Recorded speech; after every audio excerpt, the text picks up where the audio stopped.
In the NBA draft, everyone falls in love with the unicorn, the 7-footer who can dribble, or the wing with a 40-inch vertical.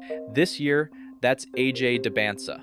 But while everyone is chasing the highest ceiling, they're overlooking the highest floor and the most consistent winner in the class. Today, we're talking about why Cameron Boozer should be the #1 overall pick. It's not about the flash, it's about the fact that he is the most bankable star we've seen in years. The draft board has been a bit of a hospital ward lately. Top prospects like Darren Peterson and Caleb Wilson have both dealt with injury stints, which naturally raises those dreaded availability red flags for NBA scouts. When you're picking at #1, you aren't just betting on talent, you're betting on a franchise cornerstone who will actually be on the floor. Boozer has been the model of durability and steady production. While others are rehabbing, Boozer is racking up double-doubles. The biggest argument for Boozer over someone like AJ Dybantsa comes down to how they perform when the lights are brightest. AJ Dybantsa has some eye-popping scoring nights, but he has struggled against elite competition. In games against top 10 opponents, Dybantsa's BYU squad is a mere 1-4, with AJ suffering through some inefficient nights, like shooting just 33% in the first half versus number 8 Houston, or shooting 25% in the game against #1 Arizona. Meanwhile, Cameron Boozer is a big game machine. Duke is 5-0 against top 10 teams this year. Whether he's playing a cupcake or a powerhouse, his stats stay locked in. He averages 22.5 points per game and 10 rebounds per game on the season, and against top 25 teams, those numbers barely budge at 21.4 points per game and 10.5 rebounds per game. He even maintains a stellar 56.2% field goal percentage against the best defenses in the country. That is the definition of consistency. Think about what Duke lost last year. They sent 5 starters to the NBA, including the #1 pick, Cooper Flagg. Usually, that's a rebuilding year. Instead, Duke is actually better than they were last year. In 2024 through 25, they finished with an 89.7% winning percentage.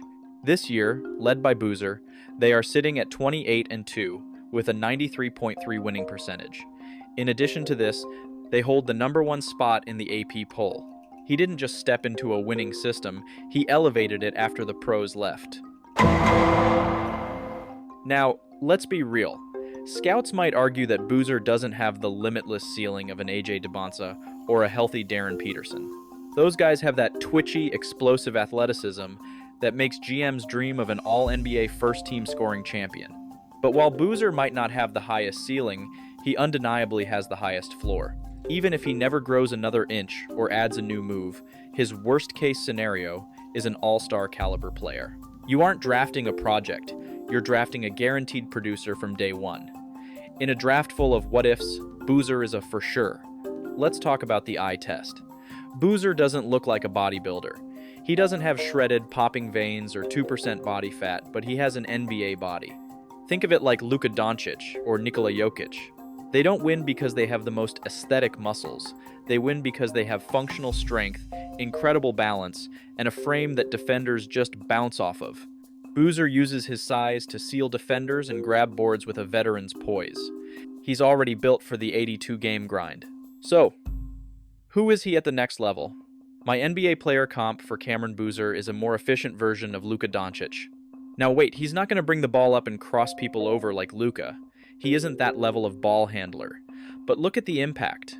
Shooting 57.7% from the field and 40.2% from 3. He has a higher field goal percentage than most elite prospects.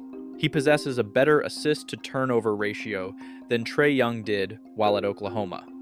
This was a year in which Trae Young led the nation in assist. And most importantly, he provides significantly better defense than Luka. He's a rim protector and a glass cleaner who can also facilitate the offense. Darren Peterson or AJ Dybantsa may go #1 because of their potential. But Cameron Boozer is the player you pick if you want to be a perennial playoff contender. He's consistent, he's durable, and he's a winner. What do you think? Is Boozer the safe pick, or is he actually the best player in the draft? Let me know in the comments. This is ASED. Like, comment, and subscribe, and have a great day.